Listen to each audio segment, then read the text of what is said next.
আলহামদুলিল্লাহ, মোবারকবাদ মাননীয় ধর্ম উপদেষ্টা সাহেবকে অত্যন্ত গুরুত্বপূর্ণ দিক নির্দেশনামূলক আলোচনা রাখার জন্য। মুহতারাম হাজরিন, জুলাই অভ্যুত্থানে শহীদদের মাগফিরাত, আহতদের সুস্থতা কামনায় জাতীয় উলামা মাশায়েখ আইম্মা পরিষদের উদ্যোগে আয়োজিত আজকের এই দোয়া ওয়াজ মাহফিলে এখন আমাদের সামনে গুরুত্বপূর্ণ বয়ান পেশ করবেন আন্তর্জাতিক হাদিস সম্পন্ন মুফাসসিরে কোরআন হযরতুল আল্লামা ফরিদউদ্দীন আল মুবারক। বয়ান পেশ করবেন আন্তর্জাতিক হাদিস সম্পন্ন মুফাসসিরে কোরআন আল্লামা ফরিদউদ্দীন আল মুবারক।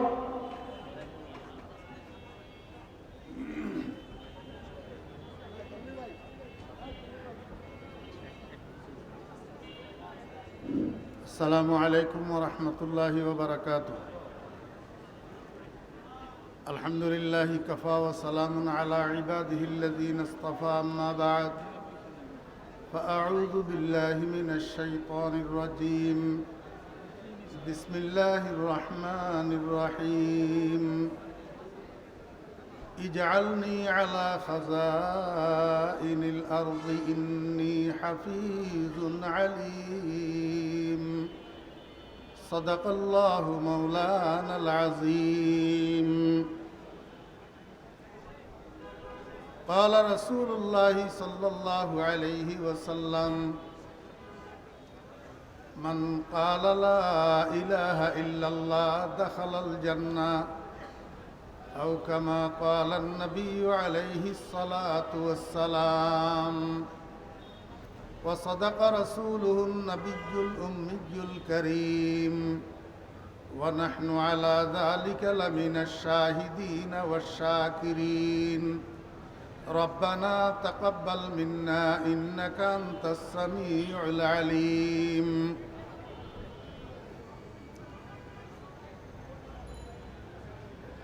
জুলাই অভ্যুত্থানে শহীদদের মাগফিরাত কামনায় এবং আহতদের সুস্থতা কামনায় আয়োজিত জাতীয় উলামা মাশায়েখ আইম্মা পরিষদের ব্যবস্থাপনায় আয়োজিত আজকের এই ওয়াজ ও দোয়া মাহফিলের সম্মানিত সভাপতি হযরতে উলামায়ে কেরাম, সমাবেত দিনদার পরহেজগার মুসলমান ভাইয়েরা,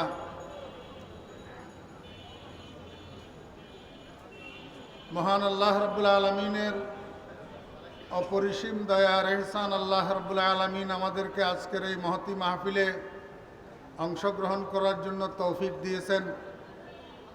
আপনারা অবগত আছেন, আজকের এই মাহফিলের মধ্যমণি হযরত পীর সাহেব চরমনাই দামাত বারাকাতুহুল আলিয়া এবং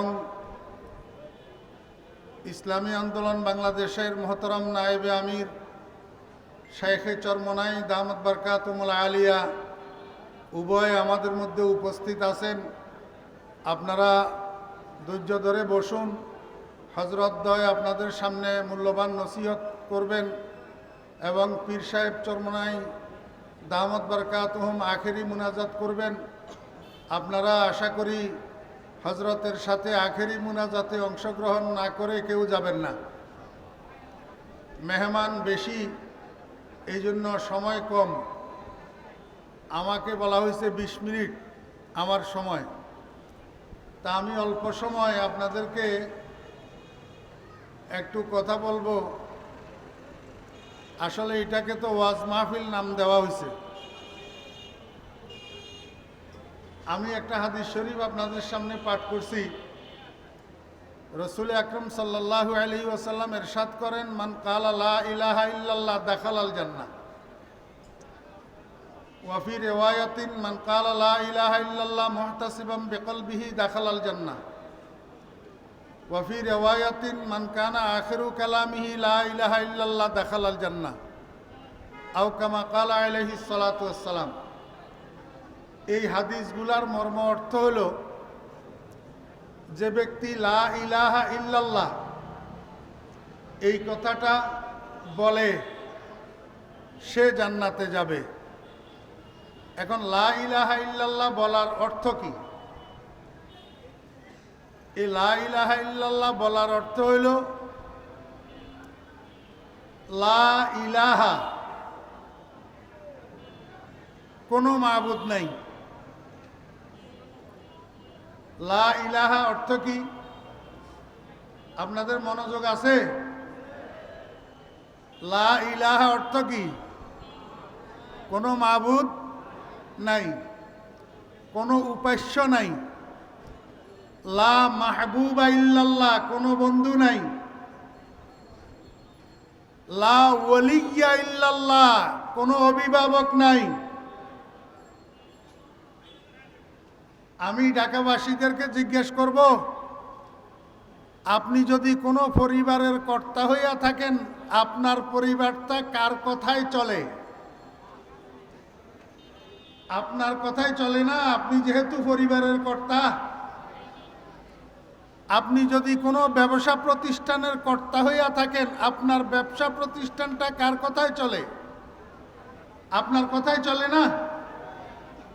আপনি যদি কোনো রাজনৈতিক দলের প্রধান হইয়া থাকেন, চেয়ারম্যান হইয়া থাকেন, আপনার দলটা কার কথায় চলে? আপনার কথায় চলে না? তো গোটা পৃথিবী এটা আল্লাহ পাকের বাড়ি, গোটা পৃথিবীর মানুষ আল্লাহ পাকের পরিবার। যদি আপনার পরিবার আপনার কথায় চলে, পৃথিবীটা কার কথায় চলবে আপনি বলুন? বাংলাদেশটা কার কথায় চলবে? এশিয়াটা কার কথায় চলবে?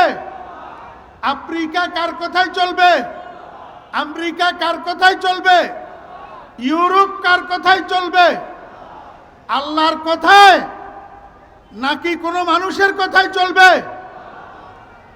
আমার ভাইয়েরা, দোস্ত আহবাব, পৃথিবী আল্লাহর, চলবে আল্লাহর কথায়।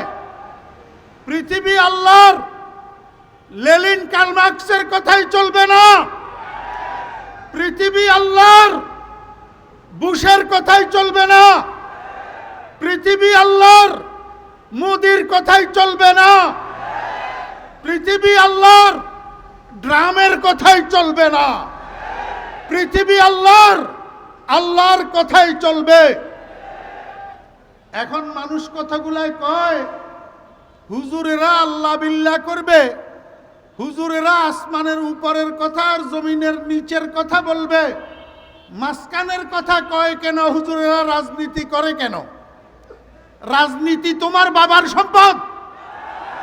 হুজুরদের রাজনীতি করার অধিকার নাই।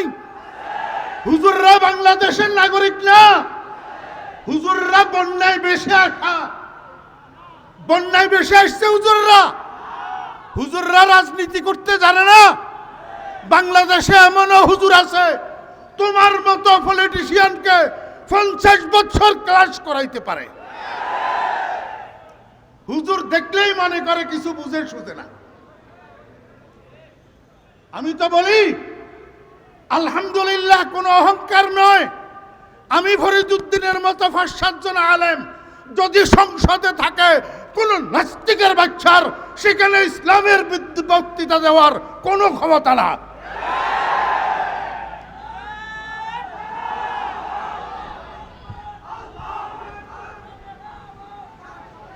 তুমি সংসদে প্রার্থী হতে পারবে, হুজুর সংসদে প্রার্থী হতে পারবে না।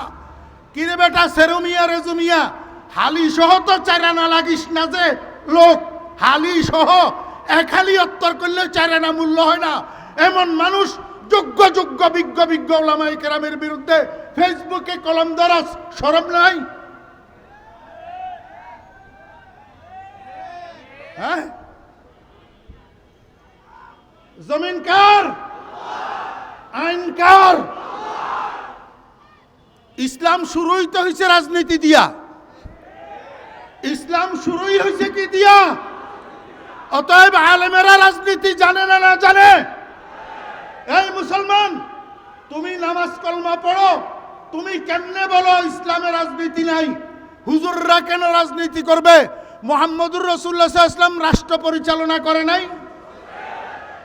এই মুহাম্মদুর রাসূলুল্লাহ সাল্লাল্লাহু আলাইহি ওয়াসাল্লাম রাষ্ট্র পরিচালনা করছেন না করেন নাই? কি রাষ্ট্রের টাকা চুরি করি জনগণের টাকা চুরি করি সন্ত্রাস করি চাঁদাবাজি করি রাষ্ট্র পরিচালনা করছে? হযরত ওমর ইবনুল খাত্তাব রাদিয়াল্লাহু আনহু মুহাম্মদুর রাসূলুল্লাহ ইসলামের দ্বিতীয় খলিফা অর্ধ পৃথিবী শাসন করছে, অর্ধ পৃথিবী। ইহুদি খ্রিস্টানের বাচ্চারা এখনো পর্যন্ত রাষ্ট্র পরিচালনার ক্ষেত্রে হযরত ওমর রাদিয়াল্লাহু আনহুর রাষ্ট্রনীতিকে অনুসরণ করিয়া রাষ্ট্র চালা। ইসলামের রাজনীতি আছে না নাই? ইসলামের রাষ্ট্র পরিচালনা আছে না নাই? অতএব উলামায়ে কেরাম, মসজিদের ইমামগণ, মসজিদের খতিবদের সংসদে প্রার্থী হওয়ার যোগ্যতা অধিকার আছে না নাই? লা ইলাহা লা ওয়ালিয়্যা ইল্লাল্লাহ, আল্লাহ ছাড়া আর কোনো অভিভাবক নাই, আল্লাহই একমাত্র অভিভাবক। আল্লাহর জমিন আল্লাহর কথাই চলবে, আল্লাহর আইনে চলবে। মুসলমান ভাইয়েরা নামাজও পড়ে, রোজাও রাখে, হজও করে, যাকাতও দেয়। ভোট দেওয়ার জন্য আসলে চোর কতগুলারে ভোট দেয়? 12 বাড়ি গৃহস্থ, 13 বাড়ি চোর, জায়গার নাম হারামখোর। এই জন্য আমাদের গতকাল আগারগাঁও পরিবেশ অধিদপ্তরে আমাদের একটা সমাবেশ ছিল। সেখানে বক্তব্যে আমি বলেছি, বাংলাদেশে যতগুলা মিনিস্ট্রি আছে সেই পুরাতন নামের আমি বলবো আরেকটা মিনিস্ট্রি নতুন করেন, নতুন মিনিস্ট্রি, সেটার নাম হবে ক্যারেক্টার মিনিস্ট্রি। সেটার নাম কি হবে? ক্যারেক্টার মিনিস্ট্রি, চরিত্র মন্ত্রণালয়। যতদিন পর্যন্ত এই জাতির চরিত্র ঠিক না হবে ততদিন পর্যন্ত এই জাতির শান্তি আসবে না।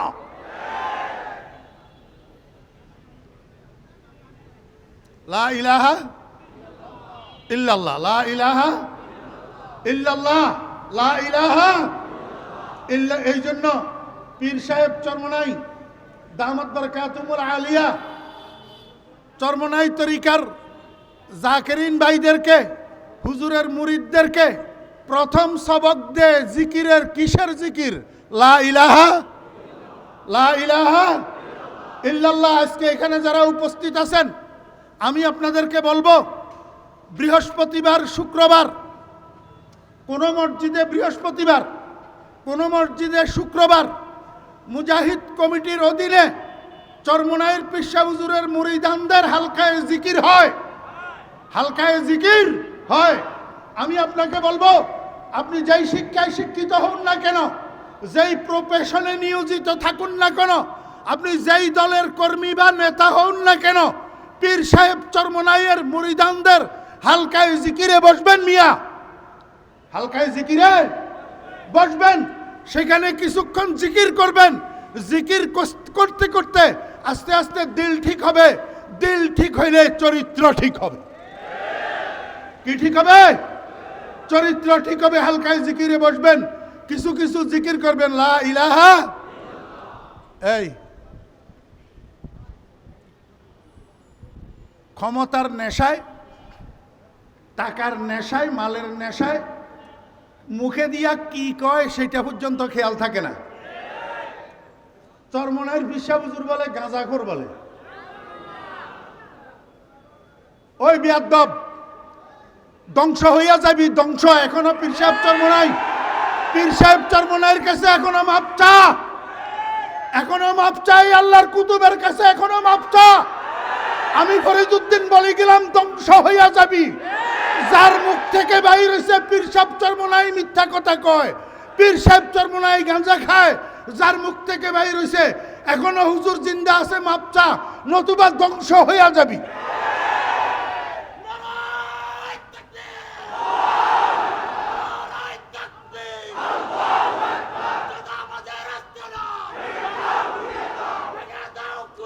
সময় কম। এই শুনেন, আমি কোনো চরমনাই তরিকার লোক না। আপনারা জানেন আমি নানুপুরের খলিফা।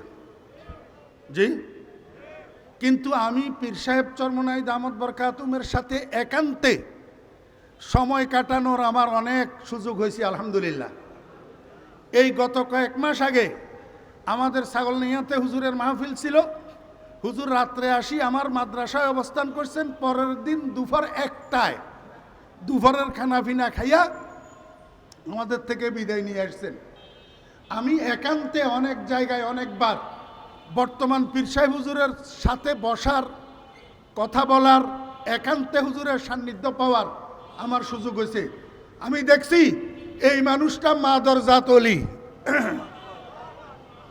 এই মানুষটা কি,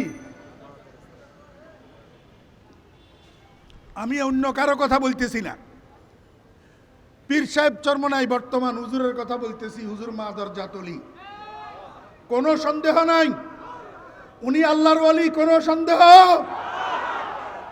খবরদার বেয়াদবি করবে না, বেয়াদবির কিন্তু পরিণাম খারাপ। এই যে আমাদেরকে গালি দে, এতে আমরা নারাজ নাকি? কেন নারাজ না? মা শাখে দরখতে মে পোরাজ মেওয়ায়ে তৌহিদ, মা শাখে দরখতে মে পোরাজ মেওয়ায়ে তৌহিদ, আর রাহ গুজারে সঙ্গে জনদারে নাদারে। রাস্তার পাশে বড়ই গাছ থাকলে বড়ই পাখি যদি লাল লাল হইয়া থাকে, যারা সেখান দিয়ে হাঁটে পথিকদের মুখে একটু একটু লালা আসেনি? জি, একটু ডিল মারেনি? বড়ই গাছে একটু ডিল মারেনি? কোন গাছে ডিল মারে? যেই গাছে ফল থাকে, যেই গাছে ফল থাকে। আমরা আমাদের ওলামায়ে কেরাম, আমাদের বুজুর্গানে দিন, উনারা তৌহিদের ফলে ভরপুর।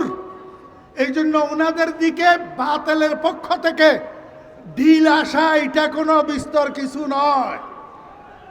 এতে আমরা বিচলিত